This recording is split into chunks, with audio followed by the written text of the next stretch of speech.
రాష్ట్రంలో మహిళలపై చెలరేగుతున్న రాచకాలు దాడులను అరికట్టడంతో వైసీపీ ప్రభుత్వం ఘోరంగా విఫలమైందని Janasena party Rayalaseema regional men's coordinator Pendyala Srilatha ఆరోపించారు.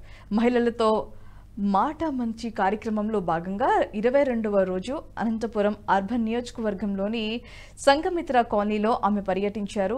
అనంతరం స్థానిక ఎమ్మెల్యేలను తెలుసుకొని మహిళలతో వారు మాట్లాడారు. రాష్ట్రంలో మహిళలపై రోజురోజుకు దాడులు పెరిగిపోతున్నాయని, దిశా చట్టం ఎక్కడ పని చేయడం లేదని ఆగ్రహం వ్యక్తం చేశారు. అనంతపురం అర్బన్ నియోజకవర్గంలోని 35వ డివిజన్ సంఘమిత్ర కాలనీలో ఇక్కడ స్థానికులకు మంచినీళ్లు కానీ సైడ్ కాలువలు కానీ సదుపాయం లేవని స్థానికులంతా చెప్తున్నారు. ఇలాంటి సదుపాయాలు వీళ్లకు ఖచ్చితంగా అవసరం కాబట్టి ప్రభుత్వం వెంటనే వీరికి కావలసిన సదుపాయాలను అందించాలి. అలానే నీళ్లు ఎప్పుడైనా వదిలినా కూడా అర్ధరాత్రి 11-12 గంటల టైంలో వదులుతున్నారు. అప్పుడు మాకు పట్టుకోవడానికి పగులంతా పనులు చేసి వచ్చి ఈ టైంలో నీళ్లు పట్టుకోవడం చాలా ఇబ్బందిగా ఉందని కూడా చెప్తున్నారు.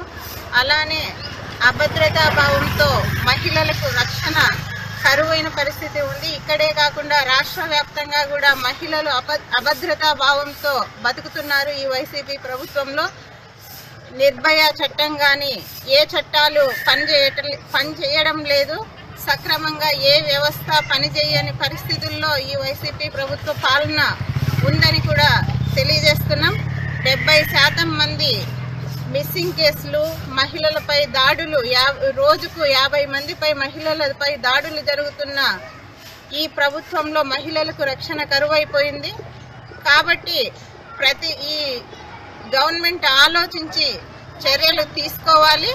అలానే మహిళలు కూడా ప్రజలు కూడా ఈసారి జనసేన పార్టీ, తెలుగుదేశం పార్టీ ప్రభుత్వంలో పవన్ కళ్యాణ్ గారు కానీ చంద్రబాబు నాయుడు కానీ మహిళలకు ప్రత్యేక చట్టాలు తెచ్చి భద్రత కల్పించే భరోసా నాయకులు ఇస్తున్నారు. కాబట్టి వారిని ఈ వీడియో మీకు నచ్చినట్టయితే లైక్ చేయండి, 10 మందికి షేర్ చేయండి. అలాగే కామెంట్ల రూపంలో మీ అభిప్రాయాలను మాతో పంచుకోండి. Nationalist hub group of channels ను సబ్స్క్రైబ్ చేసుకుని తెలుగునాట జాతీయవాద జర్నలిజాన్ని ప్రోత్సహించండి. ఈ వీడియో కింద ఉన్న బెల్ ఐకాన్ పై క్లిక్ చేయడం మర్చిపోవద్దు.